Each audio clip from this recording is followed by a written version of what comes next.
सुप्रभात। आज की हमारी आध्यात्मिक चर्चा का विषय है अद्वैतवाद, यानी अनेक से एक पर आना। अद्वैतवाद यानी अनेक से एक पर आना। जिज्ञासा हुई, इश्क हो गया, यकीन हो गया। अब उसे मिलकर एक रहने की बलबती इच्छा है। विरह का जमाना गुजर चुका, मिलन की बारी आनी चाहिए। दुनिया द्वंद्व की हालत में है, एक का होना दूसरे का सबूत है। तुम इस वास्ते हो कि हम भी हैं, हम इस वास्ते हैं कि तुम मौजूद हो। अगर इनमें भी एक भी गायब हो जाए तो फिर हम और तुम दोनों निरर्थक हो जाए। इसलिए इस द्वंद्व की रचना में एक के साथ ही हमेशा दूसरा लगे हुए हैं। भूख व प्यास, रात व दिन, रंज व खुशी, बंधन व मोक्ष, व्यक्तित्व गुण। अभी तक हम दो दो करते आए हैं, दो के नाम जिक्र करते आए। अब एक मिलेगा या नहीं। अब तक नादान बनकर अपनी नादानी दिखाते आए, नादानी भी जाएगी या नहीं। दो में झगड़े रगड़े हैं, एक में आराम है।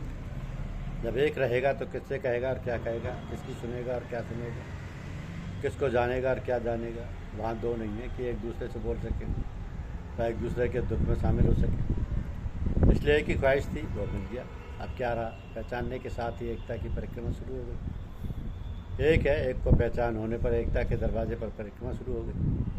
चिराग पर पतंगा गिरा, जलकर उसी में भस्म हो गया। बूंद समुद्र में गिरी, अपनी अस्थि खो बैठी। ये अद्वैत है, मगर इसकी अनुभूति लाखों में किसी एक को आती हो। तीन को पूजन करने वाला कहता है ईश्वर है, प्रकृति है, आत्मा है, और ये तीनों अनादि हैं। दो को मानने वाले कहता है सारी आत्मा असल व नसल के लिहाज से एक है, ईश्वर को मानने की जरूरत नहीं। एक को मानने वाले कहता है तुम दोनों की बातें मैं मानी।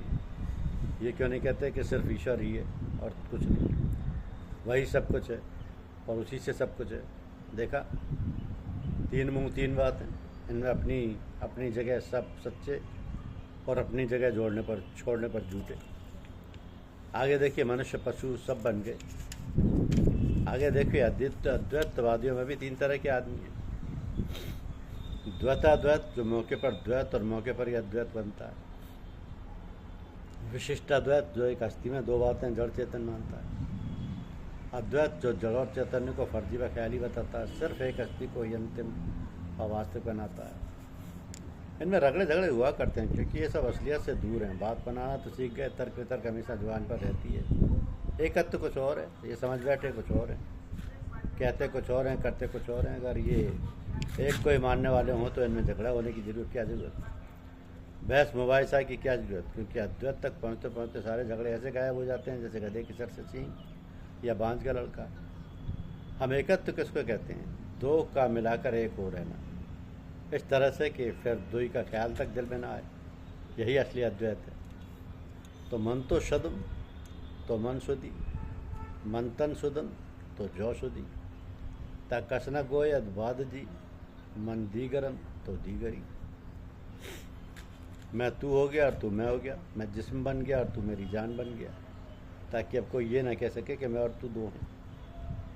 पति बीवी के साथ गले मिल गया, दोनों एक है। इस वक्त कोई झगड़ा रगड़ा नहीं, मज़ा ही मज़ा है। पति पत्नी से अलग हो गया, एक से दो हो गए, अब झगड़े ही झगड़े, सब मज़ा किरकिरा हो गया। ये रोज़ाना कारोबार में देखा है। ये मिसाल एकत्व को समझने में कुछ मददगार हो सकती है, मगर यह भी शुद्ध अद्वैत नहीं है। एक साथ दो का झमेला लगा ही रहता है। जब तक ये ख्याल कि हम आशिक हैं अपने प्रियतम माशूक के, तब तक तो दो की हस्ती का ख्याल होने से असलियत से दूर रहेंगे। इसलिए दुनिया के व्यवहार में ये शब्द महज ख्याली और काल्पनिक है, कोई वास्तविक नहीं। जब तक एक को मानने वाला खुद को भुलाकर अद्वैत के ख्याल तक को भुला न देगा, तब तक ध्येय का असली मुराद अंतःकरण में नहीं बैठ सकती। और यही वजह है कि जिनको जरा भी अच्छी समझ बूझ है वह अद्वैतवाद की डींग नहीं मारते, चुप रहते हैं। सत्य सत्य है, असत्य सत्य असत्य है। अद्वैत वह न सत्य है न असत्य है। जो अहम ब्रह्मास्मि की बांग लगाता रहता है वो द्वैतवादी है, और जो अद्वैत का पूजने वाला है वह बुत परस्त है। जो इशारा करता है वो गाफिल है, और जो उसकी बातचीत करता है वो जाहिल है। क्योंकि जो एक को मानने वाला है उसके लिए अद्वैत प्रकाश का एक पर्दा है, अद्वैत अवस्था वास्तव में एक अद्भुत अनुभूति है। उसे कहना सुनना वाणी का विषय नहीं है। जवां बंद कर, लब को खामोश कर, ना कुछ मुँह से कहे, होश कर होश कर। हमारा इसकी समझ कैसे आए, इसको किस तरीके से समझना चाहते हो? चिकित्सा से, दर्शन से, विज्ञान से, ताकि समझाने की कोशिश की जाए। मगर ये ना कहना कि तुम भी बोल उठे आकर।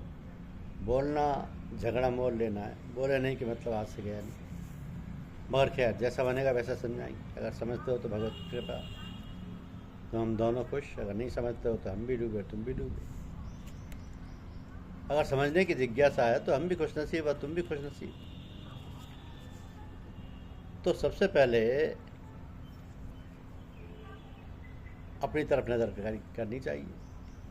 अपने शरीर को देखो, वो छोटी दुनिया है जिसमें कितनी नस नाड़ियाँ, कितने रंग मरेशे, खून व चर्बी, कितना मांस व खाल मौजूद है, बहुतायत है।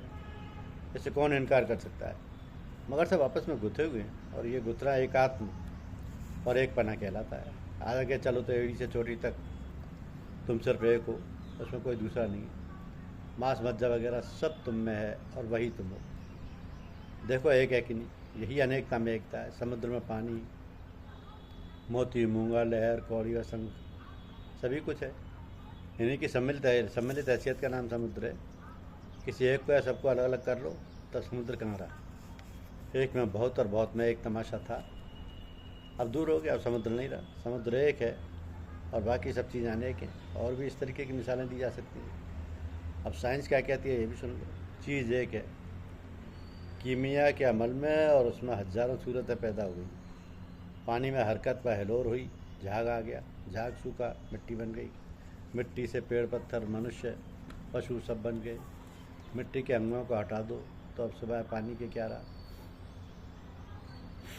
द्वैतवादी झगड़ालू उपद्रवी है, अद्वैतवादी अच्छे हैं। इनसे किसी का झगड़ा नहीं रहता, ना वो बहस मुबाहिसे में पड़ते हैं। जो समझ लिया वही सब कुछ है।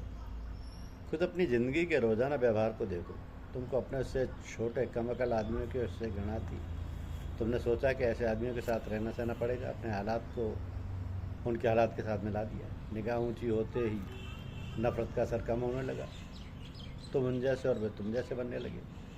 अब ना वो नफ़रत है ना दुराव है। तुम उनकी कमजोरियों को दया और क्षमा की निगाह से देखते हो।